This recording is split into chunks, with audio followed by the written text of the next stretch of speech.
Assalamualaikum warahmatullahi wabarakatuh. Salam sehat, semangat luar biasa sahabat kami keluarga Indonesia dimanapun Anda berada. Itu dia tadi cuplikan yang sering kita temui di masyarakat kita selama masa pandemi COVID-19 ini.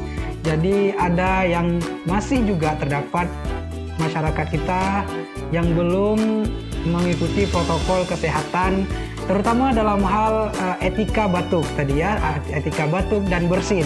Masih kita dapatkan tadi yang tidak menggunakan masker dan social distancingnya masih yang tidak cukup jarak. Tadi juga sudah kita lihat cuplikan etika batuk dan bersin yang benar, dimana kalau kita lagi batuk sebaiknya kita menggunakan masker atau menggunakan tisu. Kalau tidak, kita tutup dengan lengan siku bagian dalam seperti ini, misalnya itu batuk ataupun ketika bersin. Jadi dengan tetap menjaga jarak minimal 1-2 meter dan sama-sama memakai masker, itu akan lebih menjaga dan menghindari kita dari terpaparnya virus COVID-19. Perlu kita ketahui juga bahwa tidak semua batuk dan bersin ataupun pilek, demam itu merupakan ciri COVID-19, itu tidak ya, tidak semua demikian. Nah, jadi bagaimana cara membedakan mana yang kemungkinan orang terpapar COVID-19 ketika dia batuk, bersin ataupun pilek?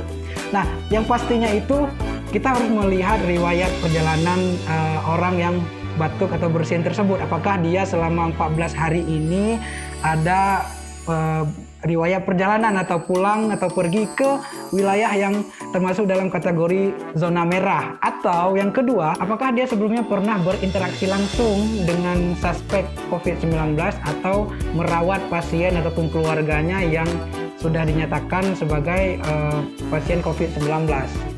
Nah, ciri-ciri lain selain itu bisa juga kita lihat dari batuk atau pilek yang disertai sakit tenggorokan, sesak nafas atau pernapasannya terganggu, dan juga demam sampai pada tahap hilangnya kesadaran. Nah, kalau sudah seperti itu kejadiannya, itu harus segera kita bawa ke vaskes terdekat yang memang menjadi rujukan bagi pasien COVID-19. Tetap waspada, menerapkan protokol kesehatan, perilaku hidup bersih dan sehat selama new normal. Terima kasih. Wabillahi taufiq wal hidayah. Wassalamualaikum warahmatullahi wabarakatuh. Dalam situasi apapun, berencana itu keren.